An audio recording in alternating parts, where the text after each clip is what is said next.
Είδατε τι γίνεται με την αρχιτεκτονική και το ίντερνετ, τι άλλοι τόποι και τι άλλες ευκαιρίες ανοίγονται, και γι' αυτό έχουμε σήμερα κοντά μας στην ψηφιακή Ελλάδα την Εύη, η οποία εγώ δεν θέλω να πω επίθετα και τέτοια, θέλω να πω το blog σου. Από εκεί σε γνώρισα, από εκεί σε ξέρω, έτσι, γιατί είσαι από τις πιο παλιές blogger. Δεν μου φαίνεται φυσικά. Όχι, η αλήθεια είναι ότι όχι. Για πες λοιπόν, πες τη διεύθυνση του blog καταρχάς.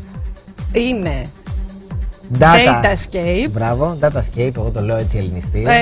Πες το εσύ καλύτερα. Datascape.blogspot.com. Ναι. Το οποίο είναι, επειδή είσαι αρχιτέκτονας και μάλιστα, προσέξτε, είναι αρχιτέκτονας και εξειδικεύεται στα εικονικά περιβάλλοντα.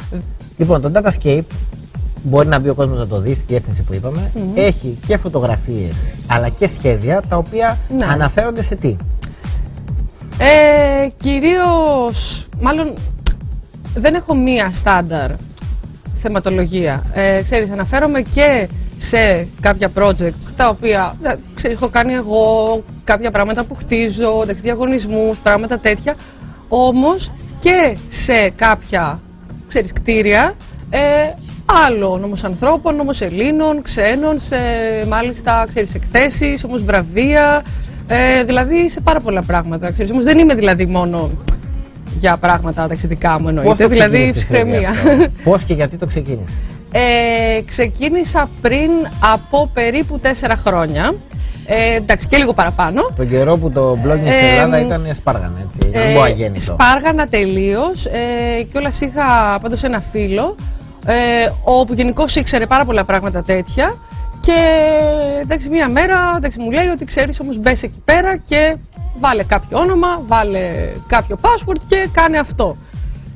Ούτε καν ήξερα τι είναι το blog, δηλαδή καμία σχέση, εννοείται, ήμουνα τίποτα. Μαθητούδη τότε. Ναι, εντάξει, εντελώς άσχετη δηλαδή με αυτά όλα. Και πρώτα κιόλας άρχισα να γράφω κυρίως μερικά πράγματα που τα είχα στο νου μου και όπου κιόλας επειδή ξέρεις, φαίνομαι τώρα πως είμαι κάπως κοινωνική κτλ.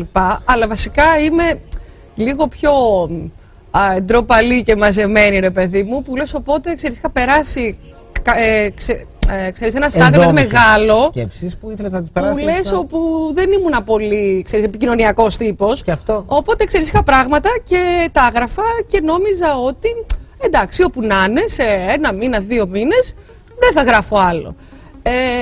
Στην ουσία αυτό άντε και λίγο ακόμη. Πρώτα μπαίνανε μόνο 3 φίλοι, και όλα όμως και μετά από 5 μήνες, 6, και όλας άρχισε να γίνεται πάντως, εντάξει, το μεγάλο μπαμ, ας πούμε. Να γράφουν και σχόλια. με, εντάξει, δημοσιεύσεις στα νέα, στον ταχυδρόμο, στην τύφη, σε περιοδικά και έτσι πια. Ερώτηση τώρα. Πες μου, ποια είναι τα φιλικά διακείμενα blog? Ποια βλέπεις, ποια προτιμάς? Τον Old Boy, τον Arlove, που είναι πάλι αρχιτέκτονας από τη Θεσσαλονίκη. Εντάξει, ο Μαρτίνος, ο οποίος είναι πάλι, ξέρεις, αρχιτέκτονας, αλλά γράφει κάθε 3 μήνες, αλλά κάτι κείμενα που είναι εξαιρετικά. Πολλά, είμαι τώρα λίγο σε φάση, έχω λίγο μπλοκάρει, γιατί ξέρεις, υπάρχουν πάρα πολλά. Να ρωτήσω κάτι. Λοιπόν, ξέρεις, ό,τι προλαβαίνω τέλος πάντων, κοιτάζω. Ερώτηση τώρα. Έχεις το blog αυτό που το ενημερώνεις. Έχεις τα νέα εργαλεία όλα τα σχετικά, τα οποία αξιοποιείς, της τεχνολογίας, τα CAD-CAM, τα κόλπα που έχετε εσείς οι αρχιτέκτονες, που φτιάχνετε συλλογές, πράγματα, ιστορίες. Ναι, όσο πάντως υπάρχει, ξέρεις, ο χρόνος, κάνουμε τα πάντα και ψάχνουμε τα πάντα. Λοιπόν, στο Open Coffee που ήρθες, γιατί το έκανες, για πες μου, δηλαδή? Γενικώς ενδιαφέρομαι για την καινοτομία, τέλος πάντων. Είτε είναι κάτι το οποίο, ξέρεις, έχει να κάνει μόνο με το χώρο μου, αλλά και για πράγματα τα οποία έχουν να κάνουν και με τους υπολογιστές. Στη δουλειά σου αξιοποιείς τη τεχνολογία? Θα ήθελα και περισσότερο. Δηλαδή, ποια προγράμματα χρησιμοποιείς? Κυρίως AutoCAD, Photoshop, 3D Studio Max, και όλες υπάρχουν και πάρα πολλά άλλα, σαν το SketchUp, σαν το Maya, σαν. Ξέρεις, απλώς κάποια πράγματα, ξέρεις, έχουν δηλαδή περάσει έτσι και όλες, γιατί παράλληλα εντάξει, αλλά στέλνεις αρχεία και σε άλλο κόσμο, άρα ας πούμε πρέπει να έχουν κάποια συμβατότητα και να μην κάνει ο καθένας ό,τι του έρθει, ας πούμε, και μετά τρέχουμε και δεν φτάνουμε όλοι μαζί με τα deadlines. Για σένα, ποιο είναι το πιο σημαντικό πράγμα στο ίντερνετ? Είναι το blogging ή τα υπόλοιπα εργαλεία που χρησιμοποιείς, το Google SketchUp ή άλλα? Για μένα βασικά είναι, ξέρεις, η επικοινωνία όπου και να παίζει αυτή. Δηλαδή, ή εντάξει, τα blogs ή και όλες οι μέρες, δηλαδή, ξέρεις, όμως δεν έχω κάτι στάνταρ. Δηλαδή, είμαι πάντως έτσι άνθρωπος όπου γενικά πιστεύω πάρα πολύ στην επικοινωνία. Αυτό. Δεν ξέρω αν σε κάλυψα. Νομίζω άμα δεν σε κάλυψα, πες κι άλλη ερώτηση. Η αρχιτεκτονική ναι. είναι επικοινωνία, έτσι.